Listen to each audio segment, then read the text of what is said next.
When I called to ask when the wedding was, she said, "We already got married, Mom. We only invited people who really matter. Just send the beach house keys and stop being so dramatic." I just smiled and hung up. 3 days later, I left a wedding gift at their door that made her husband scream nonstop. If you're watching this, subscribe and let me know where you're watching from. Let me tell you how we got here, because this story didn't start with that phone call. It started 2 years ago when my daughter Madison brought home Trevor for the first time. I'm Carol, 65 years old, and until 3 days ago, I thought I knew my daughter. We used to talk every day. She'd call during her lunch break, and we'd chat about everything and nothing. Work gossip, the latest Netflix series, her dating disasters. When she met Trevor, I was genuinely happy for her. She deserved someone who appreciated her brilliant mind and kind heart. "Mom, he's different," she'd said that first night, practically glowing. "He really gets me." I'd prepared my famous lasagna, the one Madison had been requesting since she was 12. Trevor arrived in an expensive suit, carrying roses and compliments about my home. He was handsome in that polished way that usually made me suspicious. But Madison was so happy, I pushed my doubts aside. During dinner, he asked thoughtful questions about my nursing career and seemed genuinely interested in my stories. He complimented the lasagna, helped clear the table, and even offered to do dishes. Perfect gentleman behavior that should have been charming, but felt somehow rehearsed. "Your mother raised an amazing daughter," he told me as he hugged me goodbye. "You must be so proud." I was proud. Madison had a successful marketing career, owned her own condo, and had never needed to rely on anyone for anything. She was independent, strong-willed, and confident, everything I'd raised her to be. But that night, something nagged at me. Maybe it was the way he spoke about Madison, like she was a prize he'd won, or how he'd mentioned my beautiful beachfront property 3 times during dinner. I owned a small beach house in Cape Cod that had been in my family for 15 years, a place where Madison and I spent every summer together. "He's very interested in our traditions," I told my sister Janet the next day. "That's sweet, Carol. It means he wants to be part of the family." I wanted to believe that. I really did. But something about Trevor's perfect smile reminded me of my ex-husband Robert, Madison's father. Robert had that same charm, that same way of making you feel special until he decided you were no longer useful to him. Over the next few months, I watched Trevor slowly insert himself into every aspect of Madison's life. He had opinions about her friends, her job, even her relationship with me. The daily phone calls became weekly, then monthly, then barely at all. "Trevor thinks I should focus more on our relationship," Madison explained when I asked why she seemed distant. "He says successful couples prioritize each other." That should have been my first red flag, but I told myself I was being overprotective. Madison was 28, perfectly capable of making her own decisions. If she was happy, I should be happy for her. But then came the engagement party I wasn't invited to. I found out about Madison's engagement the same way strangers did, through Facebook. A photo of her left hand wearing a massive diamond ring, with the caption, "He asked." I said yes, can't wait to start our forever together. 53 likes and counting. Comments from friends and co-workers congratulating her. Not one of them asking where her mother was, because most of them had probably assumed I already knew. I stared at that photo for 10 minutes, my coffee growing cold as I tried to process what I was seeing. My daughter was engaged, and I'd learned about it from social media. I called her immediately. "Oh my God, Mom, I'm so sorry." Madison's voice was breathless, excited. "It just happened last night, and we were so caught up in the moment. Trevor surprised me at our favorite restaurant, and then we went back to his place and called his parents. And it got so late, and I was going to call you this morning, I swear." "Congratulations, sweetheart." I forced warmth into my voice. "Tell me everything." And she did. For 20 minutes, she gushed about the proposal, the ring, how romantic it all was, how Trevor's parents had immediately started planning an engagement party at their country club, how they were thinking of a spring wedding. "When's the engagement party?" I asked. There was a pause. "Next Saturday. It's going to be small, just immediate family and a few close friends." "Should I plan to drive down Friday night?" Another pause, longer this time. "Mom, about that. Trevor's family has very specific ideas about these events. His mother is quite traditional, and she's planned everything according to their customs." I felt something cold settle in my stomach. What does that mean, Madison? It means, well, it's really just for Trevor's side of the family. And a few of our couple friends. It's not that you're not important. It's just that they have this way of doing things, and Trevor thinks it's better if we respect that. Trevor thinks. Everything had become about what Trevor thinks. I see.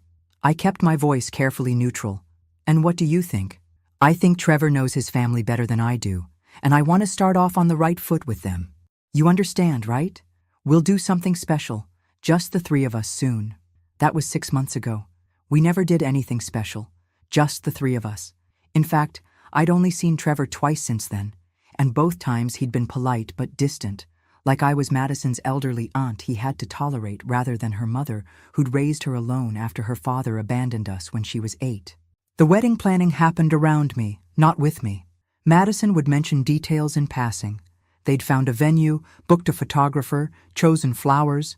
But when I offered to help or asked about specific plans, I was met with vague responses about how Trevor's handling most of it, or his mother has connections. 3 months ago, I asked about the date so I could plan time off from my part-time job at the local library. We're thinking early October, Madison said. Probably the second weekend. Trevor's researching venues. That sounds lovely. October in New England is beautiful.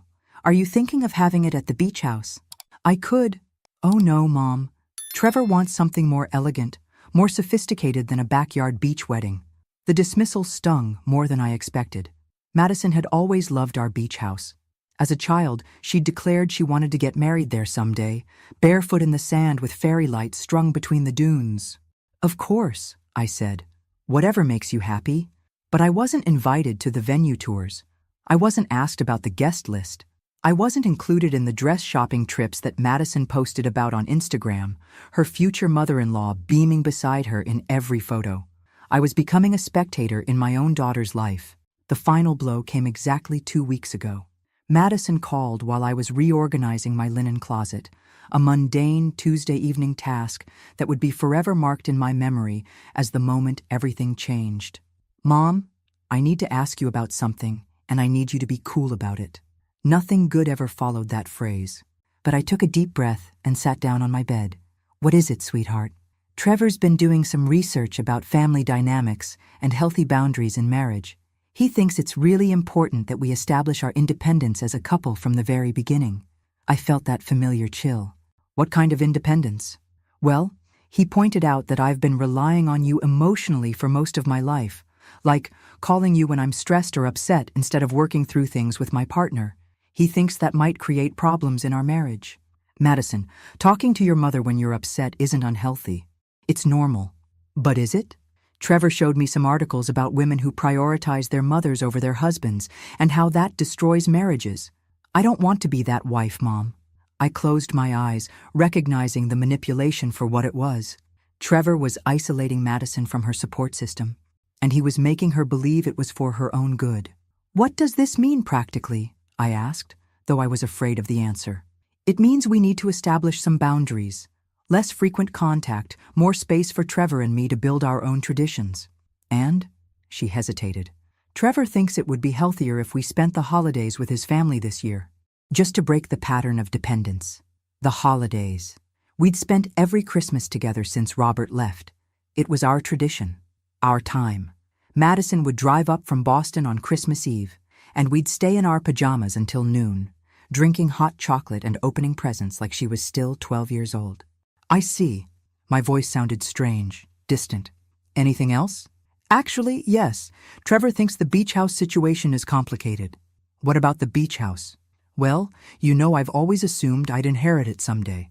But Trevor pointed out that puts a lot of pressure on our relationship. Like, he feels like he can never truly relax there because it's not really ours. It's yours. And if something happened between us and you, we'd lose our vacation spot. I gripped the phone tighter. Are you asking me to sign the house over to you? Not exactly. Trevor thinks it would be better if we just found our own place. Somewhere that's truly ours. He doesn't want to feel like he's constantly under scrutiny from you when we're supposed to be relaxing. Under scrutiny. From me, the woman who'd barely seen him in the past year. Madison, that house has been in our family for 15 years. It's where you learn to swim, where we've made thousands of memories together. I know, Mom, and I treasure those memories, but I'm starting a new family now, with Trevor, and he needs to feel like we have our own special places. Our own special places. Places that didn't include me. I ended that conversation with promises to think about everything and respect their need for space. But inside, I was already planning. Not revenge, not yet. But I was going to find out exactly who Trevor really was and what he wanted from my daughter. It took me exactly 1 week of careful internet searches and a few phone calls to Madison's college friends to piece together Trevor's pattern. Madison wasn't his first wealthy, naive girlfriend. There was Emma, whose family owned a successful restaurant chain. She'd also been isolated from her family before their wedding was called off when her father discovered Trevor's gambling debts. And before Emma, there was Sarah, whose trust fund Trevor had tried to access before her brothers intervened. Trevor Morrison wasn't just controlling. He was a predator who specialized in intelligent, successful women with family money. And Madison, with her successful career and expectation of inheriting valuable beachfront property, was his latest mark. That's when I started planning my wedding gift. The phone call that changed everything came 3 days ago, on a Wednesday morning while I was deadheading my roses. Madison's name appeared on my phone screen, and for a split second, I felt that old surge of joy before remembering how things stood between us now. "Hi, Mom." Her voice was different, flat, mechanical. "Hello, sweetheart. How are you? I'm calling to let you know that Trevor and I got married yesterday. It was a small ceremony, just immediate family and our closest friends." I stopped breathing. "Yesterday? But I thought you were having a wedding in October." We decided to do something more intimate. Trevor felt like a big wedding was too much pressure, too commercial. We found a beautiful venue in Martha's Vineyard and kept it simple. Simple. And secret, apparently. "Congratulations," I managed. "I'm sure it was beautiful." It was. Perfect, really. Trevor's parents were there, and his sister flew in from California. My friend Jessica was my maid of honor, and Trevor's best friend Tom was his best man. The photographer got some amazing shots. She was listing off details like she was reading from a catalog, not describing the happiest day of her life. But what struck me most was what she wasn't saying. "That sounds lovely, Madison. I'm happy for you." "Thanks. Oh, and Mom? Trevor and I were wondering if you could send us the keys to the beach house. We're thinking of spending our honeymoon there since we didn't have time to plan a proper trip." There it was.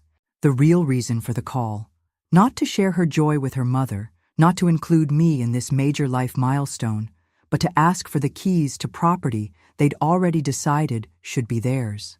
"The keys to the beach house," I repeated slowly. "Right. Trevor's really excited to see it. I've told him so much about it over the years. He's particularly interested in the renovations you've done and the property value appreciation." Property value appreciation. How romantic. "Madison, when you say you got married yesterday, do you mean you had a ceremony?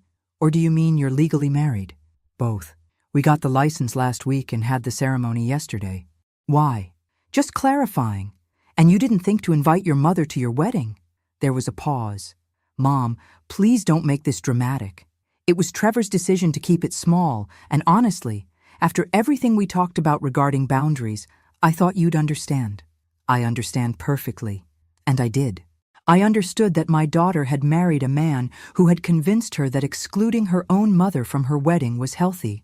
I understood that Trevor had succeeded in his plan to isolate Madison from the one person who might have protected her from him. "So you'll send the keys? We're hoping to drive up this Friday." "Of course. Sweetheart, I'll make sure you get them." After I hung up, I sat in my garden for a long time, staring at my roses and thinking about patterns. Trevor followed patterns. He isolated women from their families, convinced them to give him access to their assets, and then probably moved on when he'd gotten what he wanted or when someone started asking too many questions. But Trevor had made one crucial mistake. He'd assumed I was just another helpless mother who would quietly accept being cut out of her daughter's life. He'd underestimated what happens when you back a woman into a corner and take away the thing she loves most in the world. I spent the rest of that day making phone calls and sending emails. By evening, I had everything I needed to give Trevor exactly what he deserved. Not revenge, really. Justice. The wedding gift I was planning would be far more valuable than anything Madison might find on her registry. It would be the gift of truth. I've always believed that the best gifts are the ones that keep on giving. So when I drove to Madison and Trevor's apartment that Friday morning, I made sure my wedding present would provide lasting memories. The package was beautifully wrapped in silver paper with an elegant white bow. Inside was a leather portfolio containing several items that I'd spent the past 72 hours carefully assembling. Trevor was going to love learning about his new family connections. I left it outside their door with a note. "Congratulations on your marriage. Every new husband should know about his wife's family history. With love, Carol." Then I went home and waited. The call came at 2:17 p.m. Madison's number, but Trevor's voice, and he was screaming. "What the hell is wrong with you, you crazy old witch? How dare you send us this garbage?" I set down my teacup gently. "Hello, Trevor. I take it you opened your wedding gift? This isn't funny. This is harassment. I'm calling the police." "I'm confused." "Dear, what exactly would you report? That your mother-in-law gave you a wedding gift containing public records and newspaper articles?" In the background, I could hear Madison crying. "Trevor, calm down. Let me talk to her." "No, this woman is insane. She's trying to ruin our marriage before it even starts." I couldn't help but smile. "Trevor, surely you're not upset about me sharing some interesting family history. I thought you'd appreciate knowing about the connections between our families." The truth was, I discovered something absolutely fascinating during my research into Trevor's background. It turns out that Trevor's grandfather, William Morrison, had been involved in a rather significant business dealing with my late husband Robert back in 1987, a real estate development deal that had gone very, very badly. The documents I'd included in the wedding gift told the complete story. How William Morrison and Robert had been partners in a shopping center development project. How Morrison had systematically embezzled funds from their joint accounts. How Robert had lost nearly everything, including his first marriage, because of Morrison's theft. How Morrison had fled to Florida with over $2 million, leaving Robert bankrupt and facing lawsuits from investors. But that wasn't the most interesting part. The most interesting part was what I'd discovered in the final newspaper article from 1993. William Morrison had died in a car accident, but not before confessing on his deathbed to his grandson Trevor about the money he'd stolen and hidden in various accounts. Money that Trevor had been quietly accessing for years. Money that had funded his lifestyle, his expensive clothes, his ability to woo women like Madison without holding down a real job. Money that legally belonged to Robert's estate, which, since Robert had died 3 years ago, now belonged to his only heir, Madison. "Trevor," I said calmly into the phone. "I also included some contact information for the law firm that handled Robert's estate. They're very interested in speaking with you about those offshore accounts your grandfather mentioned in his confession. Apparently, there's quite a bit of money that rightfully belongs to Madison." The screaming stopped abruptly. "You're lying," he said, but his voice had changed. The rage was gone, replaced by something that sounded distinctly like panic. "I never lie, dear. I'm a retired nurse. We're trained to be very precise about facts. But don't take my word for it. I'm sure your grandfather's lawyer in Miami will remember you. Mr. Rodriguez has been very helpful in tracking down the paper trail." I heard Madison in the background asking what was happening, what money I was talking about. "Oh, and Trevor? The beach house keys are in the portfolio too. Consider it my wedding gift to both of you. I'm sure you'll find it very relaxing to discuss your family's financial history while enjoying the ocean views." Then I hung up and poured myself another cup of tea. The next few hours were going to be very interesting indeed. Madison called me at 6:30 that evening. Her voice was hoarse from crying, and I could hear Trevor shouting in the background. "Mom, what did you do?" I was sitting on my porch, watching the sunset and feeling more peaceful than I had in months. "I gave you both a wedding gift, sweetheart. Did you read through everything?" "I read enough. Trevor says it's all lies, that you're trying to break us up." "What do you think, Madison?" There was a long pause. I think I need you to explain some things. Trevor's grandfather really stole money from Dad? $2.3 million, according to the bank records. Your father spent years trying to recover it, but William Morrison disappeared. The stress of it contributed to your father leaving us when you were 8. He couldn't handle the financial ruin Or the legal battles. Another pause. And Trevor knew about this money? I could hear Trevor's voice getting closer to the phone, his words muffled but clearly furious. The deathbed confession suggests he did, yes. The private investigator I hired found records of Trevor accessing several of those accounts over the past 5 years. He's been living off money that legally belonged to your father's estate. That's impossible. Trevor has a consulting business. He told me he specializes in investment strategies for high net worth individuals. My heart broke a little for her. Madison, when's the last time you saw Trevor actually work? When's the last time he had a client meeting, or took a business call, or showed you a contract? Silence. In the background, I could hear Trevor demanding that Madison hang up the phone. The law firm wants to meet with you, sweetheart. As Robert's heir, you have a legal claim to that money plus interest. They estimate it's worth nearly $4 million now. $4 million. Madison's voice was barely a whisper.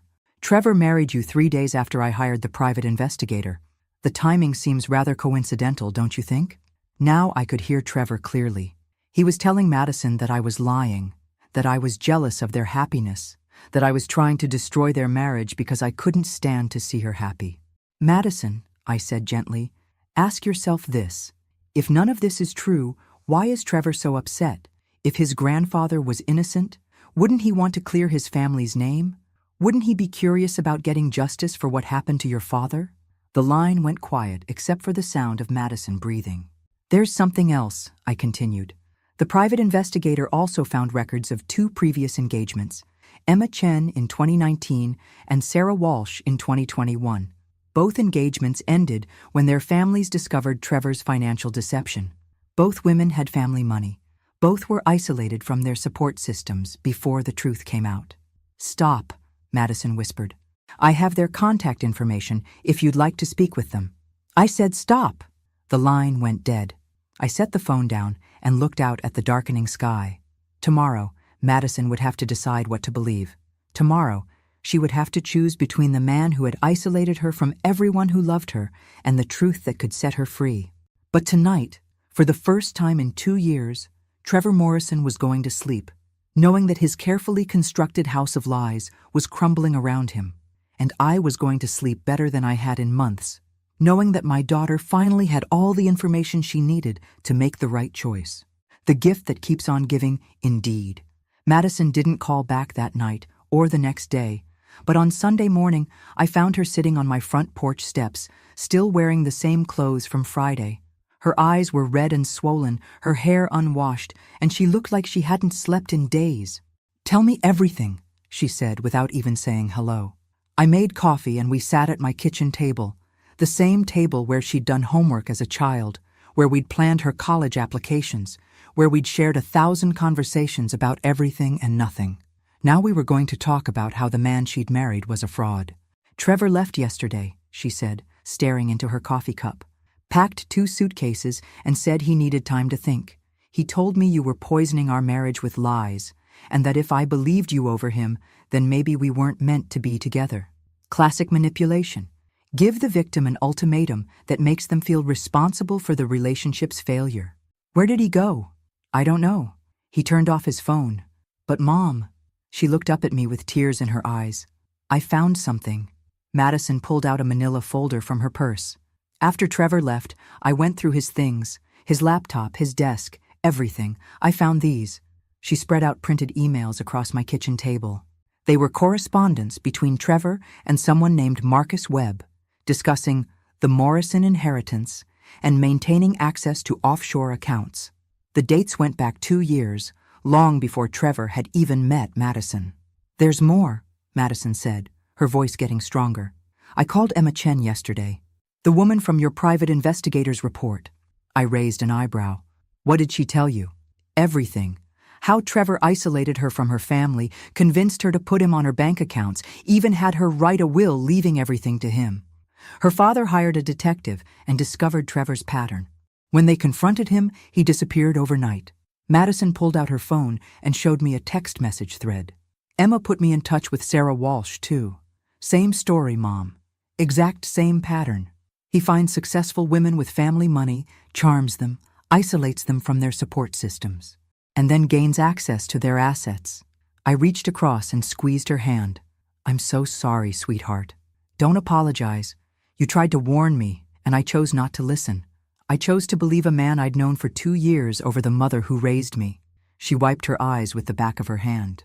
Emma told me something else. She said Trevor actually researched us before he even accidentally met me at that coffee shop.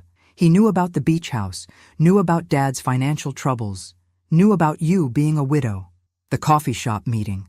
Madison had always thought it was fate that she'd literally bumped into Trevor, spilling coffee on his expensive shirt, leading to their first conversation. Turns out fate had nothing to do with it. What are you going to do? I asked. Madison looked at me with an expression I hadn't seen since she was 12 years old and had decided to stand up to a bully at school. Determined, fierce, ready for a fight. I'm going to destroy him, she said simply, but I'm going to need your help. For the first time in 2 years, my daughter was asking for my help instead of pushing me away. And for the first time since this whole nightmare began, I smiled with genuine happiness. Tell me what you need. The plan we developed was beautifully simple. Trevor would come back eventually. Men like him always do when they think the crisis has passed. He'd apologize, promise to change, maybe even claim he'd been confused or overwhelmed by the accusations. He'd try to smooth things over and get back to his original plan of accessing Madison's assets. But when he came back, we'd be ready for him. Madison called the law firm that Monday and met with Robert's estate attorney, Patricia Winters. The news was even better than I'd hoped. Not only did Madison have a legal claim to the money Trevor's grandfather had stolen, but because Trevor had been accessing those accounts while knowing they contained stolen funds, he could be charged with criminal conspiracy and money laundering. The statute of limitations on the original theft has expired, Patricia explained to Madison over the phone, but your husband's recent access to those accounts resets the legal clock. He's essentially been receiving stolen property for years. Patricia also connected Madison with a federal investigator who specialized in financial fraud. Agent Jennifer Liu had been tracking Trevor's pattern for months, building a case based on complaints from Emma and Sarah's families. We've been waiting for the right opportunity to move forward, Agent Liu told us during a conference call. Your situation provides the final pieces we need. If you're willing to cooperate, we can set up a controlled operation. Madison agreed immediately. She wanted Trevor held accountable, not just for what he'd done to her, but for what he'd done to Emma and Sarah, and who knows how many other women. Wednesday afternoon, Trevor texted Madison. Can we talk? I miss you. I'm ready to come home. Madison showed me the message. Should I respond? Tell him you miss him too, and that you're sorry for doubting him. Tell him you realize I was just jealous and trying to cause trouble. She typed the message, her jaw clenched with anger, but her words perfectly crafted to appeal to Trevor's ego. He responded within minutes, saying he'd be home by Friday evening and that they could start fresh. Agent Liu briefed us Thursday morning. The apartment will be monitored. Madison, you'll be wearing a wire, and we'll have agents positioned nearby. All you need to do is get him to admit he knew about the stolen money and that he married you to gain access to your inheritance. What if he doesn't confess? Madison asked. Then we proceed with the financial evidence we already have, but a recorded confession would strengthen the case significantly and help us pursue charges related to his other victims. Friday evening came faster than I expected. I sat in my living room, supposedly reading a book, but actually staring at my phone, waiting for updates. Agent Liu had given me a number to call if Madison needed help, though they assured me the apartment was completely secure. At 7:43 p.m., my phone buzzed with a text from Madison. He's here. At 8:15 p.m., he brought flowers and wine, playing the perfect apologetic husband. At 8:52 p.m., he's talking about planning a real honeymoon, asking about accessing my savings account for deposits. At 9:31 p.m., got him to admit he knew about the offshore accounts. FBI moving in now. I set down my phone and poured myself a glass of wine. Trevor Morrison's predatory career was officially over. But somehow, I suspected the most satisfying part was still to come. The local news picked up the story by Monday morning. Local man arrested in multi-state financial fraud scheme was the headline in the Portland Press-Herald. They didn't mention Madison by name, referring to her only as the most recent victim. But Trevor's mugshot was prominently displayed. He looked exactly like what he was, a common criminal whose charm had finally run out. Madison came over for lunch that day, bringing Chinese takeout and looking lighter than she had in months. Agent Liu called this morning, she said, unpacking containers of lo mein and sweet and sour chicken. Trevor's been formally charged with conspiracy, money laundering, and fraud across multiple states. His bail was set at $500,000. I nearly choked on my tea. $500,000? Apparently he's considered a flight risk since he has access to offshore accounts and a history of disappearing when confronted. His parents can't afford the bail, and his accounts have been frozen pending investigation. We ate our lunch in comfortable silence for a few minutes before Madison spoke again. Mom, I need to ask you something, and I need you to be honest. I set down my chopsticks. What is it? How long did you know? About Trevor's pattern? About what he was really after? I considered lying or softening the truth, but Madison deserved honesty. I suspected something was wrong from the beginning, but I didn't have proof until about 3 months ago. That's when I hired the private investigator. 3 months ago? Madison nodded slowly. Right around the time I told you about the boundaries conversation. Yes, and you didn't try to warn me directly because you knew I wouldn't believe you. I met her eyes. Would you have? She shook her head. No. I would have thought you were jealous or trying to interfere. Trevor had me so convinced that you were the problem. She paused, playing with her noodles. How did you know to look into his grandfather's background? I recognized the name Morrison from your father's old papers. When I realized the connection, I knew there had to be more to the story. Madison was quiet for a long time. When she finally spoke, her voice was small and sad. I was so mean to you, Mom. I said terrible things. I excluded you from my own wedding because he convinced me it was healthy. Madison, no, let me finish. I chose a man I'd known for 2 years over the mother who sacrificed everything to raise me alone. I believed his version of what family should look like instead of trusting my own experience. I'm so ashamed. I reached across the table and took her hand. You were manipulated by an expert predator. That's not your fault. But I should have seen through him. I'm smart, educated, successful. How did I fall for it? Because he targeted those exact qualities. He found a strong, independent woman and convinced her that her strength was actually weakness. That's what predators do, sweetheart. They don't target weak people. They target people who have something they want. Madison squeezed my hand. How do I make this right between us? You already have. You're here. You're safe. And you're free. That's all I ever wanted. We finished our lunch and spent the afternoon looking through old photo albums. Madison pointing out pictures from beach house summers and asking me to tell her stories she'd forgotten. It felt like we were rebuilding something that had been broken, brick by brick. That evening, as Madison was getting ready to leave, she paused at the door. Mom, there's going to be a civil trial. Agent Liu says the families of Trevor's other victims are filing a class action lawsuit to recover their losses. They want me to be part of it. Are you going to join them?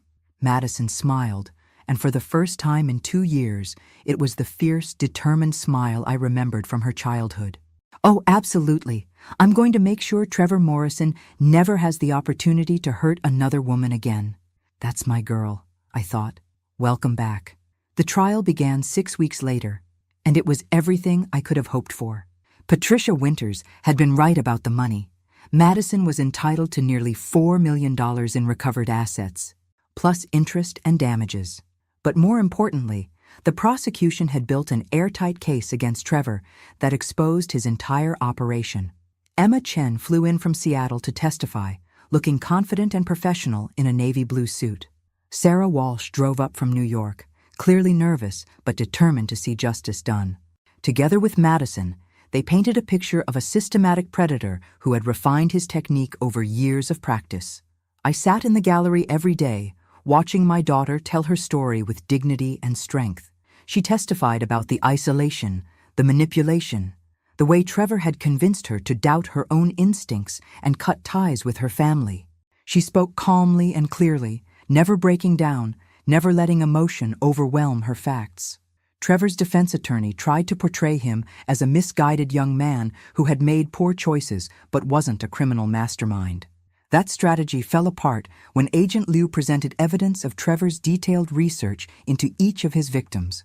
including surveillance photos of Madison taken weeks before their accidental meeting. But the most devastating testimony came from an unexpected source.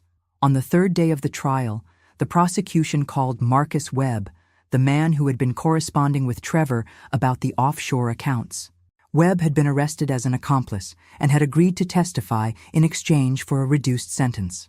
Mr. Morrison contacted me in 2018, Webb testified, asking for help accessing accounts his grandfather had established before his death. When I explained the legal complexities, he told me he was working on a long-term plan to legitimize his access to the funds. What did he mean by long-term plan? The prosecutor asked. He said he was going to marry someone with a legal claim to the money. He showed me newspaper articles about Robert Thompson's financial losses and explained that Thompson's heir would be the rightful owner of the stolen funds. He said once he gained access to that person's finances through marriage, he could claim the offshore money as community property.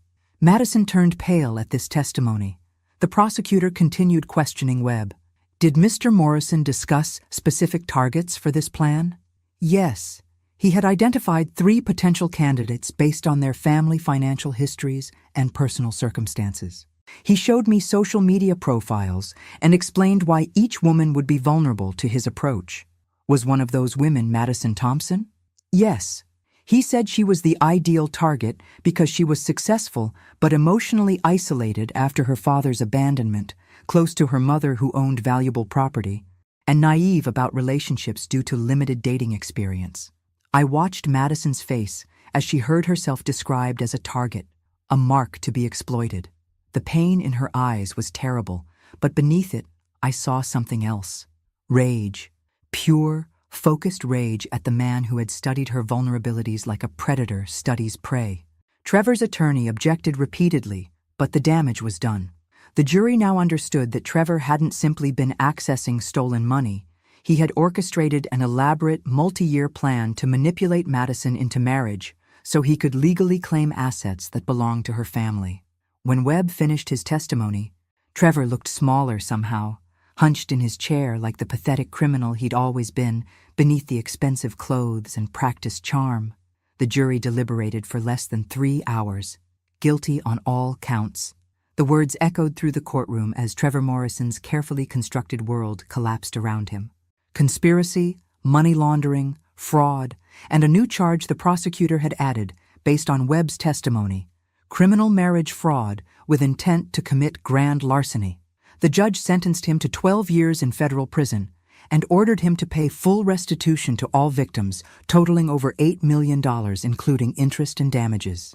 Since Trevor had already spent most of the money he'd stolen, this meant he would emerge from prison as broke as his victims had been when he'd finished with them. Madison testified during the sentencing hearing, delivering a victim impact statement that left half the courtroom in tears. Trevor Morrison didn't just steal money from me, she said, looking directly at him as he sat shackled at the defendant's table. He stole 2 years of my life, my relationship with my mother, my ability to trust my own judgment, and my faith in love itself. He convinced me that the people who truly cared about me were the enemy, while he was systematically planning to rob me blind.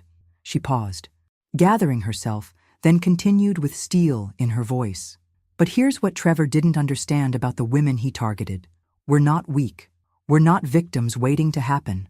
We're strong, intelligent women who were temporarily deceived by an expert liar. And when we discovered the truth, we didn't just walk away, we fought back. Together. Trevor kept his eyes down during Madison's statement, but I saw his shoulders shake when she said, "I hope you spend every day of your sentence thinking about the lives you destroyed and the women who were strong enough to rebuild them." After the sentencing, we gathered outside the courthouse. Madison, Emma, Sarah, Agent Lou, and me. The media wanted interviews, but we politely declined. This wasn't about publicity or revenge. It was about justice. Emma hugged Madison goodbye. "Thank you for being brave enough to wear that wire. Without your recording, we might never have gotten a conviction." Sarah squeezed my hand. "Thank you for not giving up on your daughter. If you hadn't investigated Trevor's background, he'd still be out there finding new victims." Agent Lou gave us all her card. "You've helped us shut down a predator who might have hurt dozens more women." The FBI appreciates your cooperation, but more importantly, you should be proud of your courage." As the crowd dispersed, Madison and I walked to our cars in comfortable silence. Finally, she turned to me. "Mom, I have something to ask you." "What's it worth, sweetheart?" She smiled, that beautiful smile I'd missed for 2 years. "Would you help me plan a real wedding? Someday, when I find someone who actually deserves me, someone who loves you too, because anyone who can't appreciate my mother isn't worthy of me?" I felt tears sting my eyes. "I would be honored." "And Mom?" "The beach house. I know Trevor made me say those awful things about it not being sophisticated enough. The truth is, I've always dreamed of getting married there, barefoot in the sand, with fairy lights strung between the dunes, just like I used to plan when I was little." "It would be perfect," I said, hugging her tight. As we drove away from the courthouse, I thought about the woman I'd raised. Madison had been temporarily lost, deceived by a master manipulator who had targeted her kindness and turned it against her. But in the end, the strength I'd seen in her as a child had resurged. She'd found her way back to herself and back to me. Trevor Morrison had made one fatal error in his calculations. He'd assumed that isolating Madison from her family would make her vulnerable and dependent. Instead, it had only made our eventual reunion stronger and our combined fury more devastating than he could have imagined. The predator had become the prey, and justice had been served by the very women he'd tried to destroy. Some wedding gifts really do keep on giving, and the gift of truth, once unwrapped, can never be taken back. Thanks for listening. Don't forget to subscribe and feel free to share your story in the comments. Your voice matters.